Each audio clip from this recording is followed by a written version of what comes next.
Hello student, स्वागत है आपका हमारे यूट्यूब चैनल राइजिंग सेंटर पर। मैं हूं मोहम्मद हुसैन अंसारी और आज के इस वीडियो में बात करने वाले हम लोग एसएससी जेईई एग्जामिनेशन पेपर 1 की, जो कि 27 तारीख को होने वाला है। तो बहुत कम टाइम बचा हुआ है, इसीलिए हम आप सबको सिविल इंजीनियरिंग के जो सब्जेक्ट हैं उनके इम्पॉर्टेंट टॉपिक बताने वाले हैं, जहाँ से 70 से 80% क्वेश्चंस पूछे जाते हैं। तो इस वीडियो में हम बिल्डिंग मटेरियल, कंक्रीट टेक्नोलॉजी और आरसीसी सब्जेक्ट की बात करेंगे। अगले वीडियो में यानी जो कल वीडियो आएगा उस वीडियो में हम fluid mechanics, strength of material, highway और सर्वे सब्जेक्ट की बात कर लेंगे। उसके जस्ट बाद जो वीडियो आएगा उसमें हम स्टील की बात कर लेंगे, अथवा जो सब्जेक्ट बचे हैं उन सारे सब्जेक्ट की हम लोग बात कर लेंगे। ठीक है, तो चलिए स्टार्ट करते हैं आज का वीडियो। अगर आपको पीडीएफ चाहिए, जो आपके सामने दिख रहा है लिखा हुआ है, इसका पीडीएफ चाहिए तो हमारे टेलीग्राम चैनल राइजिंग सेंटर को आप सब्सक्राइब कर लीजिए, वहाँ से इसको डाउनलोड कर लीजिए, पीडीएफ में वहाँ पर पड़ा हुआ है। ठीक है, तो पहले बात कर लेते हैं हम लोग रीजनिंग की।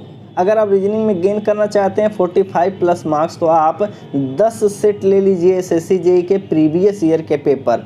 रोज़ाना आप क्या कीजिए, 2-2 सेट लगाइए रोज़ाना। आप 24-25 तारीख तक यही काम करेंगे तो 45 प्लस मार्क्स आपके गेन हो जाएंगे। अगर जनरल स्टडी की बात करें तो टाइम कम बचा है, तो साइंस लिमिटेड होता है, तो साइंस को पढ़ लीजिए, पॉलिटी पढ़ लीजिए और ज्योग्राफी पढ़ लीजिए। ठीक है, हिस्ट्री पढ़ने की ज़रूरत नहीं है। और ऊपर से क्या करना है, यूट्यूब पर बहुत सारे चैनल हैं जो एक महीने के करंट अफेयर के बारे में बताते हैं। ठीक है, 100 क्वेश्चन वो लोग कराते हैं, जैसे स्टडी IQ है, वहाँ से आप पढ़ सकते हैं। ठीक है, तो 1-1 घंटे का होगा, 4-5 महीने का, 6 महीने का आपको पढ़ना है। जनवरी, फरवरी, मार्च, अप्रैल, मई, जून तक, जुलाई, अगस्त तक पढ़ लीजिए, तो मुश्किल से 10 घंटे में ये हो जाएगा। ठीक है, जितने महीने उतने घंटे में वो कवर हो जाएगा। और वो सब PDF भी डाउनलोड वहाँ से कर लेंगे तो पढ़ लेंगे तो आराम से हो जाएगा। तो यहाँ से आप गेन कर सकते हैं GS में भी 30 से 35 मार्क्स। ठीक है, चलिए अब अपना बात करते हैं टेक्निकल की। टेक्निकल में हम पहला सब्जेक्ट ले रहे हैं हम लोग बिल्डिंग मटेरियल। बिल्डिंग मटेरियल में अगर देखें तो पहला टॉपिक हमारा बिल्डिंग स्टोन है। इसमें आपको क्या करना है, यहाँ से 2 से 3 क्वेश्चंस आएंगे केवल बिल्डिंग स्टोन से।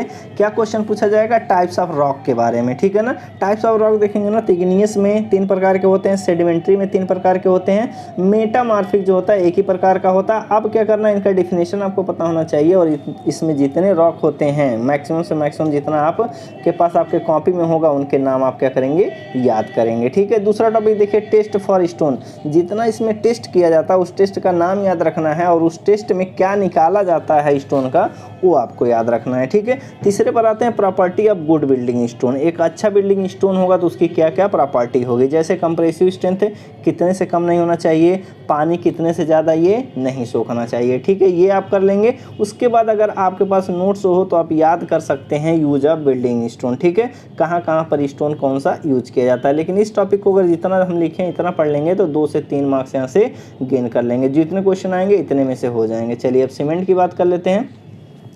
सीमेंट की बात करें तो आप पोर्टलैंड आपके सिलेबस में है। ठीक है, तो इसका मैन्युफैक्चरिंग आपको पूरा पढ़ना पड़ेगा। ठीक है, मैन्युफैक्चरिंग मतलब किस टेम्परेचर पर इसको पका करके बनाते हैं। इंग्रेडिएंट जो भी सीमेंट के अंदर, ठीक है ना, रॉ मटेरियल में जो इंग्रेडिएंट होते हैं, संघटक होते हैं, उनके बारे में आपको पढ़ना, उनका काम क्या है, उनका परसेंटेज क्या है। उसके बाद क्या है, पोर्टलैंड सीमेंट का जितने टेस्ट होते हैं, जैसे फाइनेंस टेस्ट कर रहे हैं, ये टेस्ट के बारे में पता होना चाहिए। फाइनेंस कितने से ज़्यादा नहीं होना चाहिए। सेटिंग टाइम की बात कर लेंगे, स्ट्रेंथ की बात कर लेंगे, सारा टेस्ट आपको पढ़ना और सारी प्रॉपर्टी इनकी पढ़नी है। ठीक है, तो पोर्टलैंड वाले से बहुत सारे क्वेश्चन यहाँ से आपसे मिल जाएंगे। ठीक है, साथ ही साथ ये देखिए यहाँ पर लिखा मोस्ट इंपॉर्टेंट जो लिखे हैं, जहाँ पर लिखा है C3S, C2S, C3A, C4A, ये है box compound.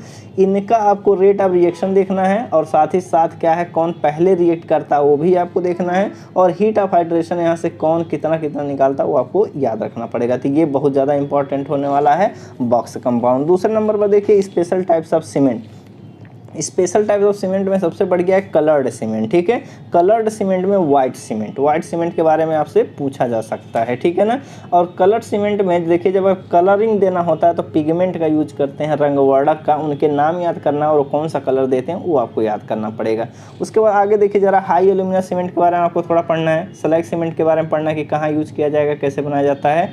Low heat cement पढ़ना पड़ेगा, क्विक सेटिंग सीमेंट पढ़ना पड़ेगा, और सल्फेट रेजिस्टिंग सीमेंट पढ़ना पड़ेगा। ठीक है, ये चीज़ें आपको याद करनी पड़ेंगी। चलिए अगला देखते हैं। तो यहाँ सीमेंट से अगर देखेंगे ना तो सीमेंट से 8 से 10 क्वेश्चन हो जाएंगे, और रॉक से आपको 3 क्वेश्चन मिल जाएंगे, यानी 11 से 12 नंबर का हम लोग काम कर चुके हैं उतना पढ़ने से। आगे देखिए जरा ब्रिक की बात कर लेंगे तो ब्रिक में जो मृदा होगी, जिस मिट्टी का यूज करके आप ईंट बनाएंगे, तो उसके अंदर जो जो भी इंग्रेडिएंट मिले रहते हैं संगठक, उनका प्रतिशत आपको याद करना और साथ ही साथ उनके कार्यों को, कौन सा क्या काम करता है उसके बारे में आपको याद करना। ठीक है, उसके बाद देखना कि ईंट कितने ताप पर पकाया जाता है उसकी आपको बात करनी है। ठीक है ना, बर्निंग टेम्परेचर पता होना चाहिए, बस वो टेम्परेचर याद कर लेंगे। Property of first and second class brick, तीसरा नंबर है क्या है, फर्स्ट क्लास और सेकंड क्लास ब्रिक की जो प्रॉपर्टी होती है वो आपको याद रखना है, जैसे कि वाटर एब्जॉर्प्शन, संपीड़न सामर्थ्य और उसका भार। और जो ईंट होता है उसका मानक माप भी याद करना है, स्टैंडर्ड साइज 19 सेंटीमीटर गुणे 9 सेंटीमीटर गुणे 9 सेंटीमीटर, ये आपको याद करना है। ठीक है, और जितने टेस्ट होते हैं ब्रिक पर वो सारे टेस्ट आपको याद रखने हैं। ठीक है ना, जैसे डायमेंशन टेस्ट हो गया, वाटर एब्जॉर्प्शन टेस्ट हो गया, ठीक है, ये फ्लोरोसेंस टेस्ट हो गया, ये सारे टेस्ट आपको याद रखना है और उनका रिकमेंडेड वैल्यू भी याद करना है। पांचवा देखिए हमारा डिफेक्ट इन ब्रिक, तो डिफेक्ट भी आपका आने वाला है। तो जो 5 के ऊपर है ये बहुत ज़्यादा इंपॉर्टेंट है। उसके जस्ट नीचे छठा जो हम लिखे हुए हैं वो स्पेशल टाइप्स ऑफ ब्रिक हैं, जिसमें रिफ्रैक्टरी ब्रिक है, इंपॉर्टेंट है आपका, हॉलो ब्रिक है और हैवी ब्रिक। इनका यूज और इनका साइज भी देख लेंगे। ठीक है, यही इंपॉर्टेंट है, तो ये आप पढ़ लेंगे। उसके बाद देखिए एक चीज़ और है, अगर इनको काट दिया जाता है ईंटों को तब भी उनका नाम बदल जाता है, जैसे किंग क्लोजर और क्वीन क्लोजर। इन दोनों को पढ़ लेंगे। देखिए इन दोनों को अगर पढ़ लेंगे आप, इन्हीं दोनों को, केवल इन्हीं के बारे में, कहाँ यूज करते हैं क्या करते हैं, तब भी क्वेश्चंस हो जाएगा। हम बता रहे हैं 70 से 80% क्वेश्चंस यहीं से हो जाएंगे। बाकी जो 20% है थोड़ा सा और पढ़ना पड़ता है, पूरा सिलेबस कवर करेंगे तब। ठीक है, चलिए टिम्बर पर आते हैं। टिम्बर की बात करें तो माइक्रो स्ट्रक्चर आएगा। जैसे आप देख रहे हैं ना, एक जो जीनियस ट्री है बाहर की तरफ बढ़ता है, जिसमें कैम्बियन लेयर होता है, वुड होता है, हार्ट वुड होता है, पिथ होता है, ये सारी बातें आपके इसके बारे में पढ़नी पड़ेगी। ठीक है, कौन सा लेयर कहाँ पाया जाता है ये पढ़ लेंगे तो 100% एक क्वेश्चन यहाँ से बनेगा। उसके बाद प्रॉपर्टी ऑफ गुड टिम्बर, जैसे स्पेसिफिक ग्रेविटी, श्रिंकेज, कितना सिकुड़ रहा है, कितना स्वेलिंग हो रहा है, ये याद करना है। और स्ट्रेंथ की बात करेगा यहाँ पर। टेंसाइल स्ट्रेंथ जो होता है लकड़ी का वो क्या होता है, ग्रेन के अलॉन्ग जो होता है ज़्यादा होता है और कंप्रेसिव स्ट्रेंथ इसकी कम होती है, तो स्ट्रेंथ के बारे में पढ़ लेंगे। उसके बाद क्या है, डिफेक्ट इन टिम्बर 100% आएगा और ऊपर से इसमें जो बीमारी होती है वो भी क्वेश्चन आएगा। ठीक है, यहाँ से इतना हो जाएगा। उसके बाद देखिए पांचवा लिखे हैं बेस्ट सॉविंग मेथड, मतलब चिराई का बेस्ट मेथड कौन सा है। ठीक है, और इसी में प्लाईवुड है, प्लाईवुड की बस प्रॉपर्टी आ जाएगी। प्रॉपर्टी पढ़ लीजिएगा कि किस डायरेक्शन में स्ट्रेंथ ज़्यादा होता है, तो सभी दिशाओं में ये स्ट्रेंथ क्या होता है, समान दिखाता है। जबकि लकड़ी जो होता है, ग्रेन जिधर बने रहते हैं उसी के अलॉन्ग पैरेलल ज़्यादा दिखाएगा, परपेंडिकुलर कम दिखाता है। लेकिन प्लाईवुड मैक्सिमम दिखाता है सभी डायरेक्शन में। ठीक है, उसके बाद जब प्लाई बनाया जाता है तो वीनियर्स चिपकाए जाते हैं। ठीक है ना, वीनियर चिपकाए जाएंगे। ऑड नंबर में जो प्रेशर लगाया जाएगा उस प्रेशर का वैल्यू आपको याद करना और टेम्परेचर भी। ठीक है, यहाँ पर हम लिखे थे लेकिन काट दिए हैं क्योंकि आप अपने कॉपी में ढूंढिए। चलिए अगला देखते हैं। चूने की बात करें तो यहाँ पर हाइड्रोलिक लाइम ही पेपर में आपको देखने को मिलेगा। ठीक है ना, तो हाइड्रोलिक लाइम देखने को मिलेगा तो इसके बारे में आप पढ़ लीजिए कैसे ये बनेगा। उसके बाद फैट लाइम का मैन्युफैक्चरिंग और इसका यूज। उसके बाद क्या है, कोड के अनुसार 712 होता है, IS 712, वहाँ से आपका class A, class B, class C, class D, class E, class F के जो हाइड्रोलिक लाइम होते हैं अथवा लाइम होते हैं, हाइड्रोलिक तो नहीं कह सकते, केवल लाइम कह सकते हैं, उनकी क्लास के अनुसार भी आप उसको याद करेंगे, थोड़ा प्रॉपर्टी याद कर लेंगे। ठीक है ना, और हाइड्रोलोसिटी की जो प्रॉपर्टी होती है उसका डिफिनेशन जरूर याद कीजिए। तो ये हो जाएगा। पीओपी का प्रोडक्शन देखिए कैसे किया जाता है, प्लास्टर ऑफ पेरिस का प्रोडक्शन, वो याद कर लेंगे। तो इतने से लाइम हो जाएगा, लाइम से बस एक क्वेश्चन आएगा। एग्रीगेट की बात करते हैं। एग्रीगेट में हम सैंड की बात कर लेते हैं। ठीक है ना, सैंड में देखिए फाइनेंस मॉडुलस पूछा जाएगा। आपको फाइनेंस मॉडुलस का फार्मूला भी पता होना चाहिए। ठीक है, फाइनेंस मॉडुलस का फार्मूला पता होना चाहिए। उसके बाद ये जो वैल्यू है ये याद करेंगे। जैसे फाइन सैंड है तो इसका 2.2 से 2.6, मीडियम सैंड है 2.6 से 2.9। जैसे ये लिखा हुआ है ये पेपर में मान के चलिए 99.99% आएगा ही आएगा। ठीक है, आगे देख लेते हैं। एग्रीगेट का फ्लैकीनेस इंडेक्स, ये आ जाएगा फ्लैकीनेस इंडेक्स, एलोंगेशन इंडेक्स और best source of good aggregate. अच्छा एग्रीगेट कहाँ से मिलेगा, तो रिवर से अच्छा मिलेगा जो सैंड यूज कर सकते हैं। ठीक है, बेकार आपका समंदर से मिलेगा। तो ये आप यहाँ से याद कर लेंगे। तो जितना ये लिखे ना बहुत ज़्यादा इम्पॉर्टेंट है। पेंट की बात करें तो पेंट में जितने भी इंग्रेडिएंट मिला करके बनाया जाता है पेंट, उन सभी का आपको नाम याद रखना है और एग्जाम्पल याद रखना है। जैसे बेस है तो जितने ऑक्साइड होते हैं, जैसे आयरन ऑक्साइड है, वो भी क्या करेगा, बेस का काम करेगा। इसमें व्हीकल का यूज किया जाता है, ड्रायर का यूज किया जाता है, थिनर का, इन सब का नाम याद रखेंगे। ठीक है, इतना याद कर लेंगे तो आराम से हो जाएगा। उसके बाद डिस्टेंपर, तो डिस्टेंपर से एक क्वेश्चन आ सकता है कि कहाँ पर यूज किया जाता है। स्टेयर केस में जो है 4 प्रकार की सीढ़ियाँ होती हैं, एक होता है डॉगलेग, एक होता है स्ट्रेट, एक होता है ओपन नेवल और एक होता है सर्कुलर। ठीक है, डॉगलेग की बात करें ना तो सीधा ऊपर जाएंगे, ऊपर जा रहे हैं, देखिए फिगर में ऊपर जा रहे हैं। ऊपर जाने के बाद आपको क्या करना है, दाएं मुड़ना है, दाएं बस एक ही कदम मुड़ेंगे फिर ऊपर चढ़ना है आपको। ठीक है, तो इस सीढ़ी को बोलते हैं डॉग लेग्ड। बिल्कुल हाफ टर्न रहता है, हल्का ही टर्न करते हैं, तभी आप क्या करते हैं, दूसरी तरफ जाने लगते हैं। उसके बाद देखिए जरा, स्ट्रेट वाला बिल्कुल ऊपर चढ़ते हुए जाएंगे। ओपन लेवल का मतलब क्या है, देखिए पहले ऊपर जाइए, ऊपर चढ़ रहे हैं, ठीक है, फिर आप दाएं मुड़ रहे हैं, दाएं मुड़ रहे हैं, तभी ऊपर जा रहे हैं। ठीक है, ऊपर चढ़ते हुए जा रहे हैं, फिर आप क्या कर रहे हैं, इधर अपने फिर दाएं मुड़ रहे हैं, फिर ऊपर की तरफ जा रहे हैं, तो इसको बोलते हैं ओपन लेवल। ये सबसे कंफर्टेबल सीढ़ी होती है। तो क्वेश्चन में यही पूछ लिया जाएगा कि डॉग लेग में कितने टर्न होते हैं, तो हाफ टर्न होता है। सबसे कंफर्टेबल कौन है, तो हमारा है ओपन लेवल। ठीक है, तो इस तने में से ही सीढ़ी आपको पढ़ना है। अब आगे सीढ़ी मत पढ़िएगा बहुत, तो अब इसका राइज पढ़ लेंगे, जो फ्लाइट होते हैं वो सब पढ़ लीजिएगा, लेकिन यहीं से क्वेश्चन बन जाएगा, वो पढ़ लेंगे तो और अच्छी बात है। ठीक है, तो ये बात हो गई हमारे स्टेयर की। अब देख लेते हैं 9वां topic, ferrous and non ferrous. Non ferrous metal में आपको एल्यूमिनियम केवल पढ़ लेना है, तभी आपका कम बन जाएगा। उसके बाद आयरन में देखिए, आयरन का आपको खनिज पूछा जाता है। ठीक है, तो हेमेटाइट इसका बेस्ट एग्जांपल होता है। ठीक है, बेस्ट खनिज होता है। इसका जो केमिकल फार्मूला हो वो याद कर लेंगे और परसेंटेज ऑफ आयरन याद कर लीजिएगा, हेमेटाइट में कितने पाए जाते हैं। ठीक है, चलिए टाइप्स ऑफ आयरन जो पढ़ेंगे आप परसेंटेज ऑफ कार्बन के अनुसार पढ़ेंगे। उसके बाद स्टील के बारे में पढ़ेंगे और प्रोडक्शन ऑफ स्टील पढ़ लेंगे। ठीक है ना, कैसे प्रोडक्ट करते हैं इसकी। साथ ही साथ देखिए यहाँ पर लिखे हैं all IS code related to cement, wood and brick और प्लाई। इन सबसे रिलेटेड जितने IS कोड हैं वो सारे कोडों को आपको क्या करना है, नाम याद करना है। तो आप देखेंगे बिल्डिंग मटेरियल से 20 से जो है 25 क्वेश्चंस आने वाले हैं। जितना बताएं इसमें से 20 क्वेश्चंस आएंगे ही आएंगे। ठीक है, तो बहुत इंपॉर्टेंट सब्जेक्ट है, इसीलिए पहला बात इन्हीं की बात कर रहे हैं। चलिए आते हैं कंक्रीट टेक्नोलॉजी पर, 4 से 6 नंबर आएगा। तो पहली बात क्वालिटी ऑफ वाटर की बात करना है। ठीक है, जब आप कंक्रीट बनाएंगे तो उसमें वाटर यूज करेंगे, तो वाटर में जो है जो सॉलिड पाए जाते हैं उनकी जो परमिसिबल लिमिट है, जो ये टेबल बना हुआ है, टेबल 1 IS 456 2000 में पेज नंबर 15 पर। ठीक है ना, तो वहाँ से आप क्या करेंगे, ऑर्गेनिक जो ये सॉलिड के रूप में मौजूद रहते हैं इनकी परमिसिबल लिमिट आप याद करेंगे, ये पेपर में आएगा।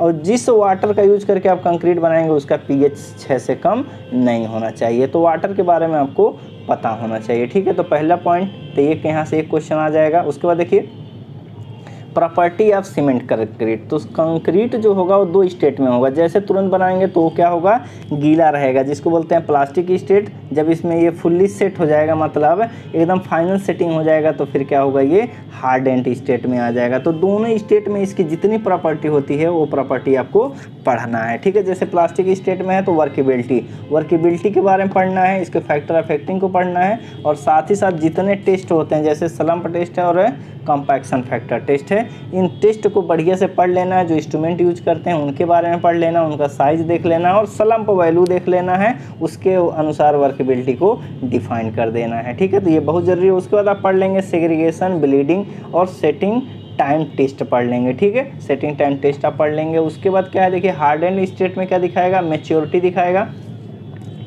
दिखाएगा। ठीक है, यम से डिनोट करते हैं मैच्योरिटी को। उसका क्रीप इफेक्ट देखना है आपको, स्ट्रेंथ देखना है, टेस्ट करना है पूरा परीक्षण, टेंसाइल स्ट्रेंथ और कंप्रेसिव स्ट्रेंथ। ठीक है, टेंसाइल स्ट्रेंथ अथवा फ्लेक्सुरल स्ट्रेंथ होता है 0.7 √FC के। ठीक है, तो सूख जाएगा तो इसके अंदर इलास्टिसिटी भी होगी। यंग मॉडुलस आपको पता होना चाहिए कितना होता है, IS कोड के अनुसार फार्मूला होता है वो याद करना है। म्यू इसका होता है 0.1 से लेकर के 0.2 पॉइजन रेशियो, ये याद करेंगे, पेपर में आएगा म्यू बराबर 0.15।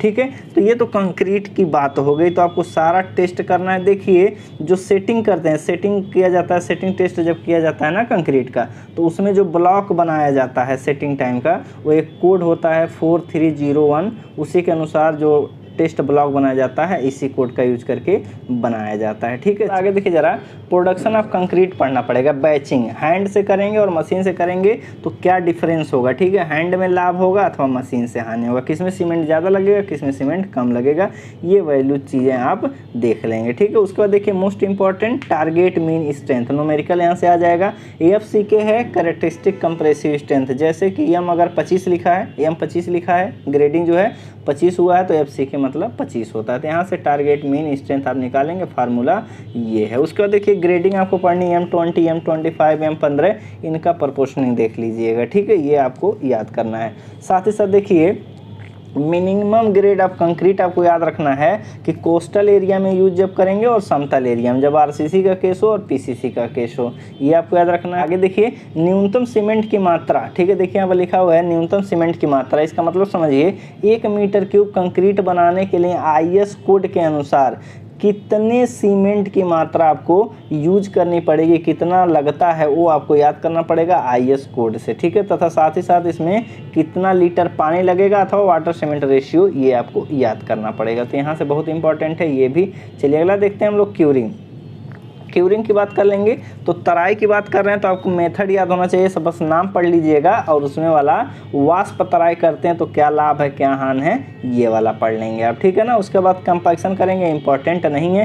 फर्माबंदी में आपको क्या करना है, फर्माबंदी में कि कब फर्माबंदी हटाते हैं, कब फर्माबंदी हटाते हैं, आपको टाइम याद करना है। ठीक है ना, यानी स्ट्रिपिंग टाइम। आप क्या कर रहे हैं, फर्माबंदी हटा रहे हैं स्लैब के नीचे से तो कितने दिन बाद हटा सकते हैं, कॉलम का जो फर्माबंदी हटा रहे हैं कितने दिन बाद हटा रहे हैं, ये आपको याद रखना है। ठीक है, ऊपर बताना भूल गए हैं वाटर सीमेंट रेशियो, आपको वाटर सीमेंट रेशियो याद करना है। ठीक है, वाटर सीमेंट रेशियो के बारे में आपको पढ़ना पड़ेगा। ऊपर से क्या है, जो एग्रीगेट है, एग्रीगेट के बारे में तो बीच बताए ही हैं। ठीक है ना, बिल्डिंग मटेरियल में हम लोग पढ़ लिए हैं तो इधर नहीं बता रहे हैं। ठीक है, उसके बाद देखिए टाइप्स ऑफ कंक्रीट में आप फेरो सीमेंट पढ़ लीजिए। ठीक है, पॉलीमर कंक्रीट है, कई प्रकार के कंक्रीट हैं, उनको स्पेशल टाइप के हैं, वो ज़रा आप थोड़ा सा पढ़ लेंगे। ठीक है, तो ये CT की बात हो गई। RCC में आते हैं।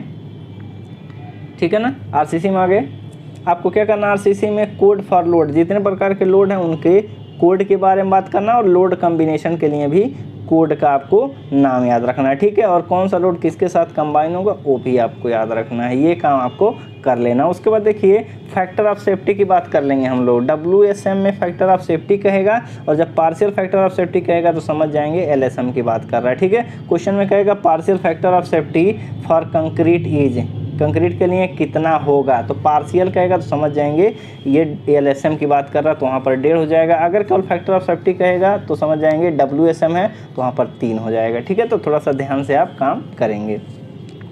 चलिए बीम की बात करें तो इंपॉर्टेंट की बात कर रहे हैं, बहुत डिटेल में नहीं जा रहे हैं। यहाँ से मैक्सिमम क्वेश्चन यहीं से पूछे जाएंगे, 60 से 70%, 75% तक क्वेश्चन यहीं से हो जाएंगे। ठीक है, बीम में चलें तो आपको नॉमिनल कवर का पहले पता होना चाहिए। बीम में नॉमिनल कवर कितना रखते हैं, IS कोड 2000 मतलब 456 2000 के अनुसार। उसके बाद दूसरे की बात करें तो स्ट्रेंथ की बात करेंगे। ठीक है ना, जितने फार्मूला है जैसे फ्लेक्सुरल स्ट्रेंथ है, शेयर स्ट्रेंथ है, बॉन्ड स्ट्रेंथ है, इनका फार्मूला पता हो। ऊपर से कोड में टाउ BD का मान आपको याद होना चाहिए, किस तरीके से घटता है किस तरीके से बढ़ता है। उसके बाद डेवलपमेंट लेंथ का फार्मूला आप क्या करेंगे, याद करेंगे, LD का मान कंप्रेशन और टेंशन दोनों में। उसके बाद मोमेंट ऑफ रेजिस्टेंस का फार्मूला लिखे हैं लेकिन कोई मतलब नहीं है, MR बराबर Q BD²। ठीक है, आगे देखिए लिखा है साइज ऑफ एग्रीगेट, तो नॉमिनल साइज जो मैक्सिमम साइज यूज किया जाता है, जो सबसे बढ़िया कंक्रीट बनता है उस समय एग्रीगेट का साइज जो होता है 20 mm होता है। ठीक है ना, कोर्स एग्रीगेट का साइज 20 mm रखा जाता है जिसको बोलते हैं नॉमिनल साइज। चलिए डिजाइन में देखिए क्या करना है, डिफ्लेक्शन,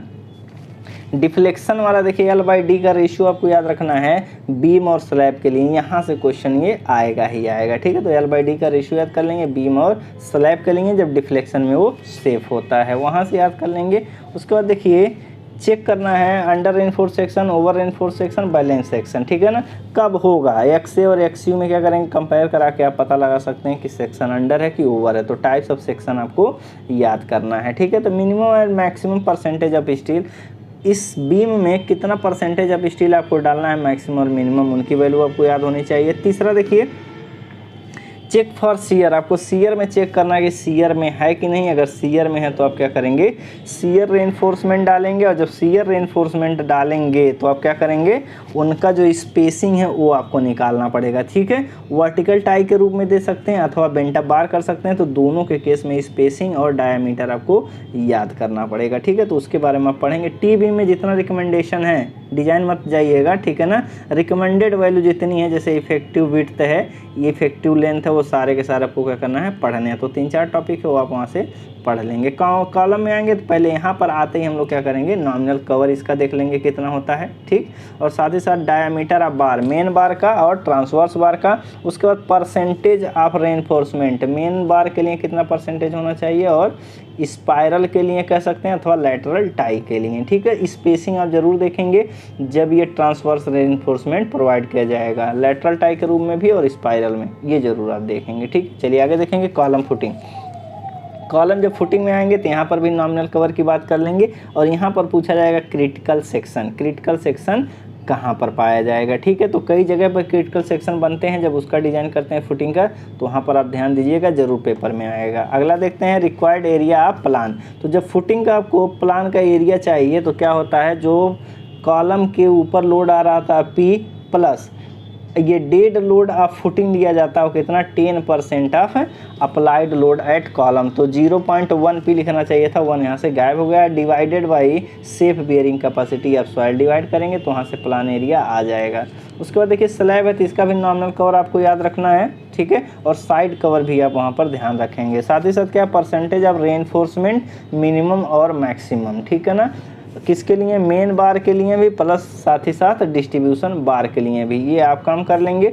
उसके बाद क्या है, स्पेसिंग कर लेंगे। स्पेसिंग कर लेंगे तो ये जो आरसीसी का टॉपिक होगा ये ख़त्म हो जाएगा। ठीक है, तो ये केवल इम्पॉर्टेंट टॉपिक थे, ये इम्पॉर्टेंट टॉपिक थे हमारे बिल्डिंग मटेरियल सीटी और हमारे आरसीसी के। ठीक है ना, तो ये ज़रूर याद कर लीजिए, ये ज़रूर पढ़ लीजिए। उसके बाद जो बच रहा है आपके पास टाइम है तो और भी पढ़िए, पूरा कंप्लीट कीजिए तो और अच्छा पेपर। चलिए मिलते हैं नेक्स्ट वीडियो में। अगले वीडियो में आपके 3 से 4 सब्जेक्ट के हम टॉपिक को कवर करने वाले हैं। ठीक है, चलिए गुड नाइट।